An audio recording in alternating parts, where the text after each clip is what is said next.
എന്താണ് ഓപ്പറേഷൻ തൂഫാൻ? കേരളം കണ്ട ഏറ്റവും വലിയ നാർക്കോട്ടിക് വേട്ട.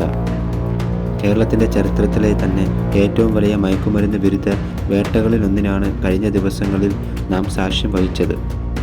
എന്താണ് ഓപ്പറേഷൻ തൂഫാൻ?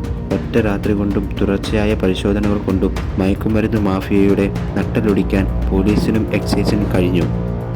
കേരള ആഭ്യന്തര വകുപ്പ്, കേരള പോലീസ് എക്സൈസ് വകുപ്പ് എന്നിവർ സംയുക്തമായി ആരംഭിച്ച ആൻറ്റി നാർക്കോട്ടിക് ഡ്രൈവ്. ഇതിൻ്റെ പ്രധാന ലക്ഷ്യം MDMA പോലെയുള്ള സിന്തറ്റിക് ഡ്രഗുകളുടെ വ്യാപനം തടയുക, സ്കൂൾ കോളേജ് വിദ്യാർത്ഥികളെ കേന്ദ്രീകരിച്ച് നടക്കുന്ന വിൽപ്പന അവസാനിപ്പിക്കുക. District anti narcotic special action force, shadow police എന്നിവരുടെ നേതൃത്വത്തിലാണ് പരിശോധനകൾ ഏകോപിപ്പിച്ചത്. ചെക്ക് പോസ്റ്റുകളും ഹൈവേകളും ബാംഗ്ലൂർ, ഗോവ, ഡൽഹി തുടങ്ങിയ സ്ഥലങ്ങളിൽ നിന്നും ഒഡീഷയിൽ നിന്നും കേരളത്തിലേക്ക് ലഹരി വസ്തുക്കൾ കടത്തുന്ന അന്തർ സംസ്ഥാന ശൃംഖലകളെ ലക്ഷ്യമിട്ട് അതിർത്തികളിലും ഹൈവേകളിലും അപ്രതീക്ഷിത പരിശോധനകൾ. ഹോട്ടലുകളിലും DJ പാർട്ടികളിലും രാത്രികാലങ്ങളിൽ സർപ്രൈസ് റെയ്ഡുകൾ. സ്കൂളുകളുടെയും കോളേജുകളുടെയും പരിസരത്ത് കച്ചവടം നടത്തുന്നവരെ പിടികൂടാൻ പ്രത്യേക നിരീക്ഷണം. സെൻട്രൽ ജയിലുകളിൽ വരെ പരിശോധനകൾ നടത്തി. ഇപ്പോൾ തന്നെ ആയിരക്കണക്കിന് NDPS കേസുകൾ രജിസ്റ്റർ ചെയ്തു.